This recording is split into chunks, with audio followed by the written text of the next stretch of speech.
हमारा देश कैसा है? वैसा ही जैसा आप छोड़ के गए थे। यानी कि हम अभी भी अंग्रेजों के गुलाम हैं? नहीं, अंग्रेजों से तो हमें 1947 में ही आजादी मिल गई थी। अच्छा, तो अब तो हमारे अपने लोग देश चलाते होंगे ना? हाँ, तब तो देश काफी आगे बढ़ गया होगा।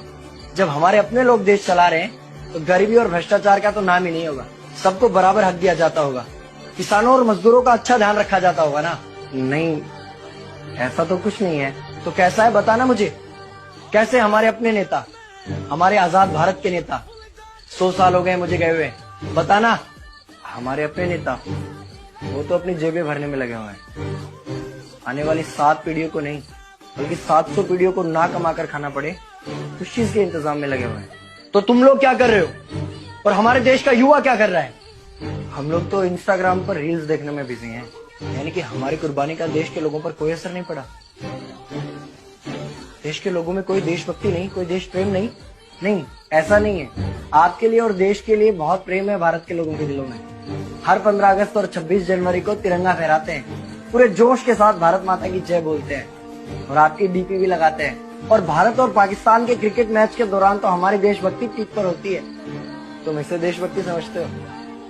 तो फिर क्या है देशभक्ति? अगर तुम्हारी देशभक्ति समाज को सुधारने में, गरीबों को अच्छी शिक्षा या बराबर का हक नहीं दिलाती तो कोई काम की नहीं है तुम्हारी देशभक्ति। भ्रष्ट नेताओं और सरकार के खिलाफ आवाज उठाओ, लोगों को एकजुट करो। लेकिन अगर हमने सरकार के खिलाफ आवाज उठाई या नेताओं से सवाल पूछे तो हमें एंटी नेशनलिस्ट कहा जाएगा या हमें गद्दार करार दे दिया जाएगा। तो डरता है। 23 साल का था मैं जब अंग्रेजों ने मुझे फांसी पर चढ़ा दिया। मुझे तो आतंकवादी कहा गया था।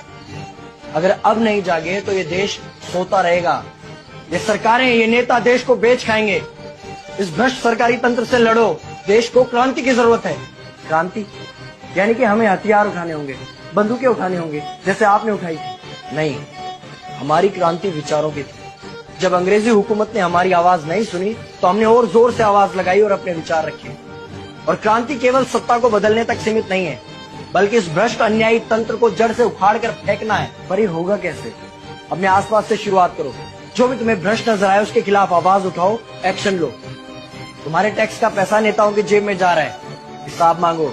अपने वोट का सही इस्तेमाल करो, लोगों को जागरूक करो और इस देश को आजाद करवाओ। इंकलाब जिंदाबाद, इंकलाब जिंदाबाद।